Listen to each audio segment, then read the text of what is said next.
Pozvali su me ljudi iz Zagreb Pride, ako se ne varam, da se uključim u akciju protiv nasilja, protiv nesnošljivosti, protiv šovinizma, sve protiv.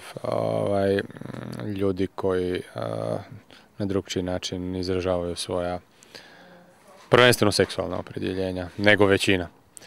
I uključio sam se u akciju zato jer prezirem svaki oblik nasilja, nesnošljivosti i šovinizma prema bilo kome, pa tako i prema ljudima iz ove populacije o kojoj govorim. To je bio prvenstveni razlog. Što misliš, mogu li zaista ovakve kampanje u Hrvatskoj napraviti neku promjenu? Znaš šta, malim koracima da. Da, mogu. Ja to vidim po onome što radim. S obzirom da prije 10 godina pozvat u moju emisiju osobu homoseksualne orijentacije bilo je skaradno, pa sam imao problema među urednicima koji u to doba nije im baš bilo drago da se, kako su oni rekli, u 2 popodne takvi ljudi pojavljuju na televiziji.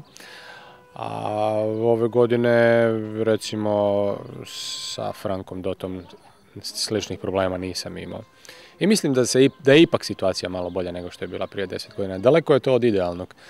Daleko je to od mogućnosti da se niko za osobama homoseksualne orijentacije ne okrene na cesti i ne bulji u njih.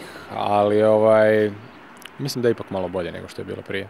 Sa bakama, pa čak i sa mamama, mislim da je situacija nepopravljiva.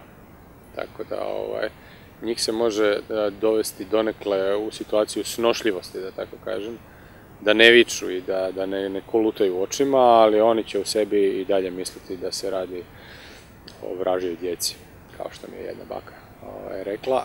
I često sam vodio te razgovore, pa i s ljudima iz vlastite, bliske, obiteljske okoline, da tako kažem.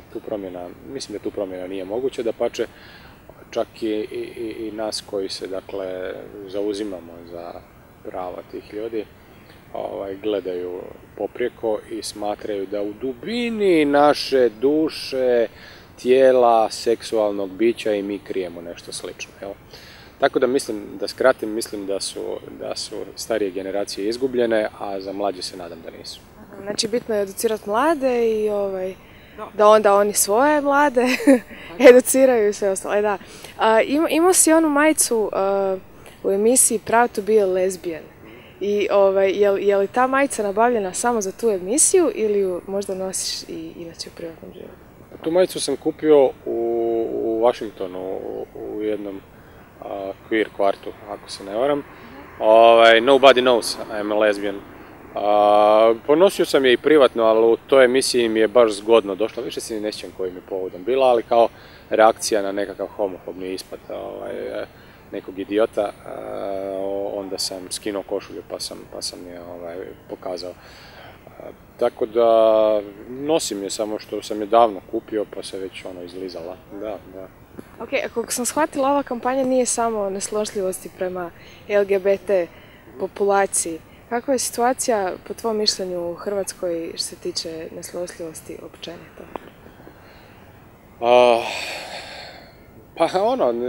Ja u životu nisam neki veliki optimista, ali gledajući situaciju od prije 15 godina i danas, ipak je bolje.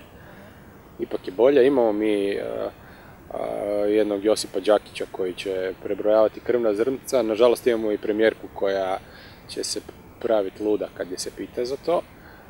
Ali ipak mislim da je generalna orijentacija i javnosti i medija da se nesnošljivost bilo kakve vrste, nacionalne, rasne, rodne, seksualne, ne podržava ni u kom smislu i sjećam se godina kada to nije bilo tako. Danas je, barem što se javnosti tiče, to nešto što nije dozvoljeno, dapače i zakonom je zabranjeno i zapriječeno. Sad koliko se zakonodavac, odnosno koliko se sudovi drže toga što piše u zakonu, to ne znam, ali mislim da je bolja situacija što se tiče svih oblika nesnošljivosti. Ovo ne znači da mi nemamo problema, imamo velikih problema.